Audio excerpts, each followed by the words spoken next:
Hi there folks, my name's NovaWrap24 and welcome to a very special edition of the NovaWrap this week. So we are spending some wonderful time meeting some of the very important people behind one of the biggest events, in fact the biggest flight simulation events in the United States every year. We of course are talking about FlightSimCon 2017.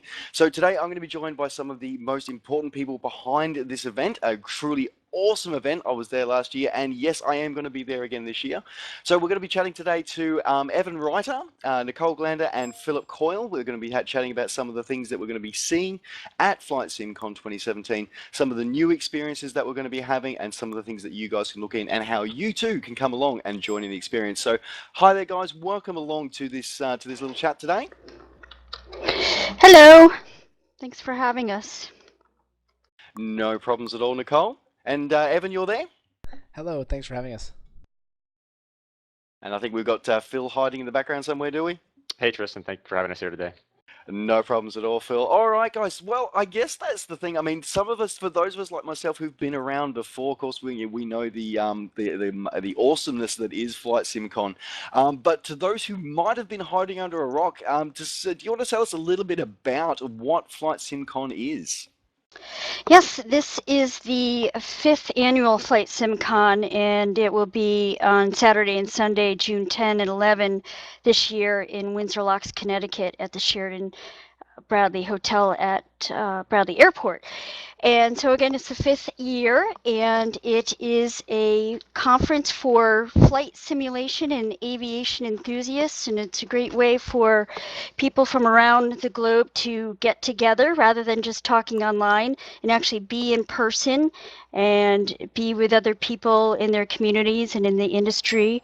And it's just a great time. This year we have over 35 exhibitors and counting. We have some great sponsors that are attending as well, and we expect to have at least 750 attendees or so from all over the U.S. and Europe and Asia. And that's up on last year, because I think there was a little over 500, I think, people there last year. Yes, that's correct. The number just keeps growing. We get more and more attendees every year. And that's one of the great things about this, because the flight simulation is such a community-based activity, and it is such a community-based event that we have with our online communities. And it's always a great way to find places and events like this where we can actually all meet up and actually share those stories that we share online in person. So it's a really great opportunity that we have to do that. And as you say, that we get people from all over the world. Yeah, very much so. The people fly in from all over the world, and because flight simulation and aviation is a global community. So again, it's a great time for people to get together and meet in person and see what's new and exciting in the industry and get some education as well. We have some fabulous speakers this year, as always. This year we have many more. We have at least 24 scheduled to speak over the 2 days. So we have some direct flights now from Europe to Bradley Airport, which makes it convenient, and direct flights from the West Coast. And the airport, or the hotel, is right at the airport, so that makes it convenient too. Absolutely, absolutely. And you mentioned that there's there's some great exhibitors and some speakers that are coming along this year. So tell us about some of the people that people, when they get to FlightSimCon 2017, are going to be able to meet and going to be able to hear stories from when they're there. Evan, you want to take that? Yeah, for sure. I mean, we've got just a wide variety of exhibitors that will be at the conference. For starters, over 30 of them, 32 at my last count. It seems like every time I jump on the FlightSimCon website at FlightSimCon.com, I'm seeing more and more names and more companies appearing on that site. So I would encourage anyone listening to check it out, and you'll see the latest list of our sponsors and our exhibitors. We're proud to have a number of new exhibitors this year, as well as just a whole bunch of people that are coming back for another year. You were talking about communities. We've pretty much got the whole gamut of the online flight simulation world represented. Boston Virtual Air TCC, our own community, of course, will be there in big numbers, as we always are. Both VATSIM and VAT USA will be supporting the event. IVAO, Eastern Hops, Seattle Virtual ATC, and of course there'll be many more of the smaller organizations attending as well, we imagine. And that's alongside a number of the flight simulation developers that'll be taking part in the event here. And then in terms of speakers, we're very excited this year. Probably our most highly desired event, I expect, is going to be the panel discussion that's happening featuring the three major at-home flight simulation developers. That is Lamina Research, which of course is X-Plane. We have Dovetail Games there with the current version of Flight Simulator 10, plus of course whatever they may be working on. And as well, we'll have Lockheed Martin there representing Prepared. So you've got all three of the at-home flight simulation developers, and we are going to put them on a panel in the same room, be able to answer your questions from the audience, and we'll see what's coming from each of these three developers. We're very excited about that. That takes place on Saturday at 2 p.m., and I'm sure we'll continue on for more than an hour with the level of interest we're going to get there.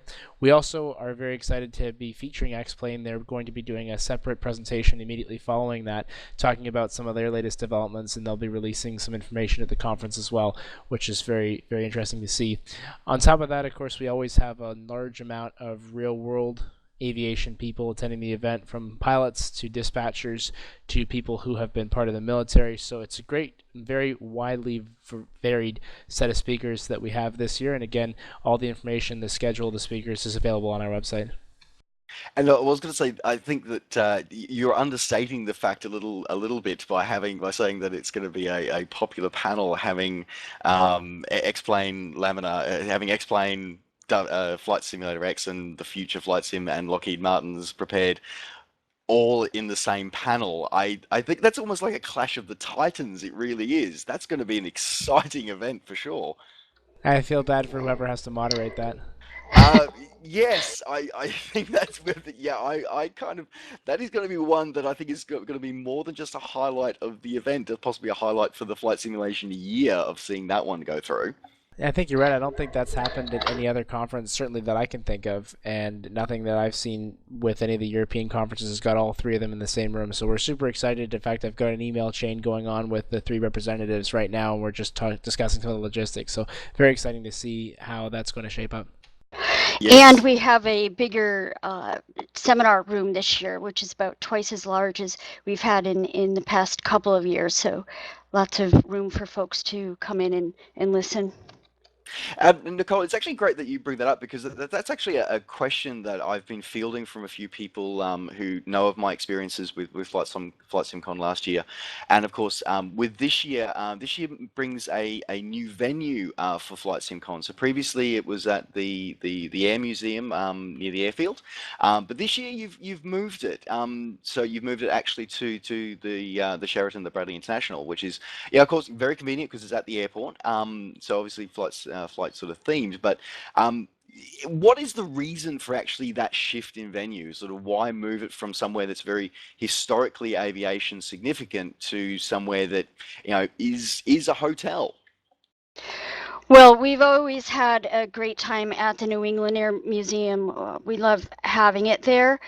We're always open to moving it somewhere else, and it just so happened that this year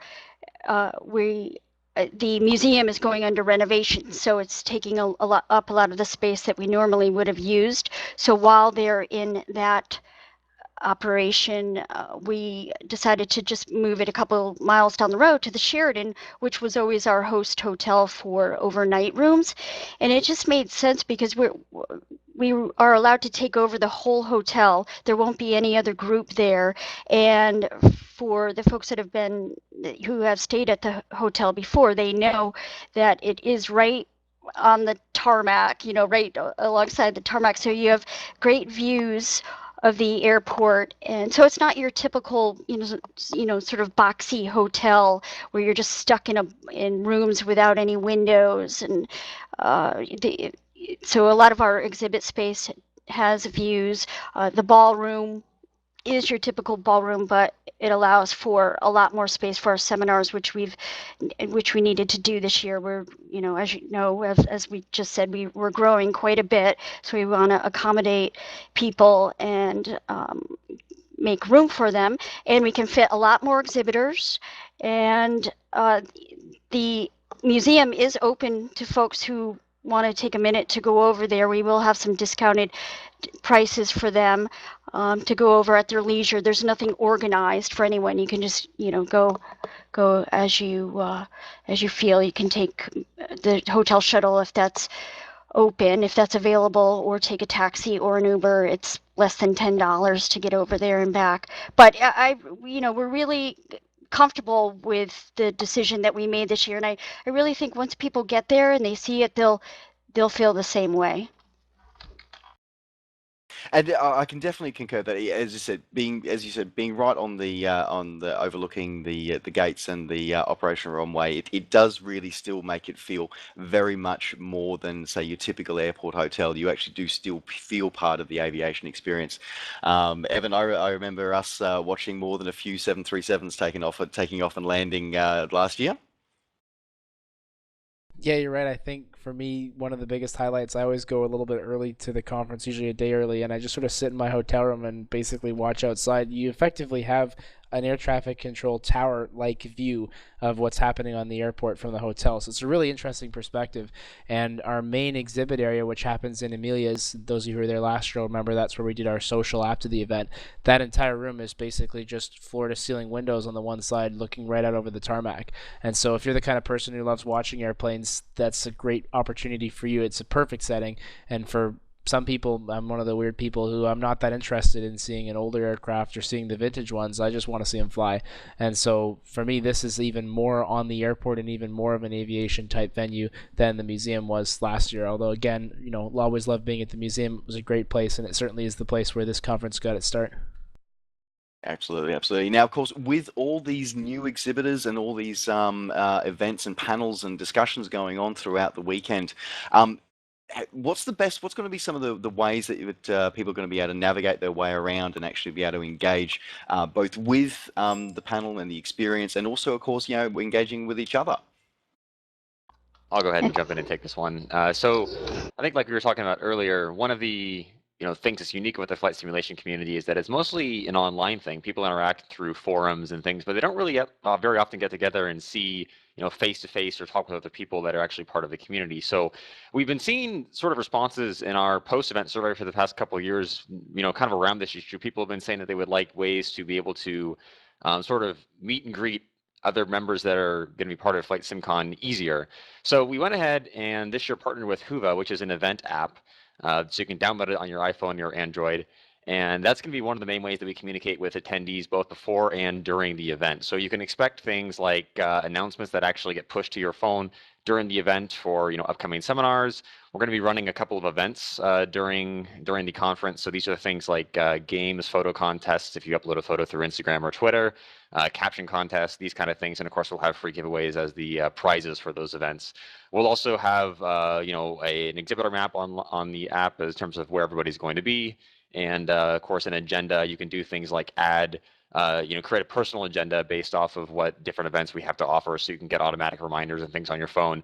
So it's all supposed to be a way of making things easier for you to manage the conference. One of the big things that Huva offers is actually an online message board. So there are going to be a couple different ways for you to be able to interact with other exhibitors and other attendees. If you would like to talk with other people about scenery, feel free to jump on the app and say, hey, who's in the conference and wants to talk about scenery or this particular topic, and then you can on your own arrange a meeting maybe between you and 5 other people who you've never met before, but who are at the conference that are interested in the same things as you are. So we're hoping that that's going to be one of the ways that attendees can help, basically get more involved with the event and feel more at home, and hopefully make some new friends and possibly some more lifelong relationships that, if you come to the event and you find that somebody who is maybe an hour drive from you is really into flight simulation, that might actually benefit you long term if you ever have an issue with, tweaking your simulation or trying to, tweak an add-on or something that you're having issues with. It's much more helpful if you have somebody who you can actually, drive to and see face-to-face rather than just troubleshoot on forums forever. So we're hoping that Huva is going to be a major benefit to the attendees in the event this year. Yeah, I think it's a great thing about being able to connect with other people, because as you say, I mean, we're kind of used to doing it online, so this sort of app becomes a bit of an extension of that, and being able to sort of bridge the real world and the virtual world gap. So it's really a great sort of add-on for this year. I think so. Now of course, it's coming up very soon. I mean, we're only a few weeks away from it, so of course, for those who may not have already got their tickets yet, so they can go grab tickets from website. That's right. Yeah, that's right. So they can still register. It's definitely not too late to get involved with the conference. So website www.flightsimcon.com has got all of our registration information as well as the best prices up to May 15th. I definitely would encourage people to act within the next month. Our best pricing is on right now, and then come May 16th, the price goes up a little bit. We really do encourage people to book early, and that helps us. The more people we have on the list, the more power we have when we speak to some of the exhibitors and some of the sponsors that we're looking at about just how magnificent this event really is. And then, of course, it is possible to register on the day of, but we really are strongly discouraging that. It does put a very big workload on the folks who are there at the conference trying to manage the check-in and trying to manage some of the other day-to-day items. So we really do encourage people, if they're thinking about attending and maybe they're close by, that we do encourage them to book online to register in advance of the conference, and that way they are guaranteed to be able to get in, and they're guaranteed to get a conference bag as well. I know last year we had a number of people that walked up, and at the time we actually were oversold on our conference bags. We had more people show up than we thought were going to, and so a few of the people who were there registering on the day of, they were able to get into the event, but they did miss out on some of the free goodies from a lot of our sponsors and our donors. So we would really encourage people, if they haven't done so already, to book online, register now, and then to also make their travel and of course their hotel arrangements. The area is a very busy area. It's building up quickly. We've seen a lot of interest in all of the local area hotels, including the Sheraton, which at this point is now 100% sold out by us. So we'd love to see people there and making those arrangements as early as they can to avoid missing out. And we will have early registration check-in available on Friday, late Friday afternoon from 4 to 6 this year, which we haven't been able to offer while we were at the museum, which created some lines in the morning. But for the folks that get there early on Friday, we'll have a registration desk open from 4 to 6, and then again open early Saturday morning, and of course Sunday, because we do have weekend and daily registration available. So you can register for one day if you're just coming for the day. So that will be helpful to some folks. And of course, Signature Flight Support, we're partnering with them, so you can reserve your spot there if you're flying in to the event, and they are waiving the airport fees for attendees of FlightSimCon with some with a small fuel purchase at a discounted rate. Absolutely, and it's great to see that Signature supporting the event again, and always great to have Sheraton. As I said, Sheraton is a great place to stay, and I look forward to seeing it there. All right, folks. Well, thank you very much, Evan, Nicole, and Phil, for joining me today. Thank you. Thanks for having us, Tristan, and we'll see you there. Absolutely, at FlightSimCon. You will indeed, folks. So as I said before, FlightSimCon 2017 is coming up very soon in June, so I look forward to seeing you all there. So go grab your tickets now, get yourself over there, because it is a great event. I absolutely loved my experience there last year, and I'll be really looking forward to meeting you guys all there as well. It'd be great to see you, great to put some names to the faces, and just generally engage with all of you as the community, the wonderful community that we are. All right, thanks very much for joining me on this special edition of the NovaWrap. All the links that we've talked about today will be in the description down below, and as I said, I look forward to seeing you at FlightSimCon 2017. Take care, safe skies to all. We'll see you next time.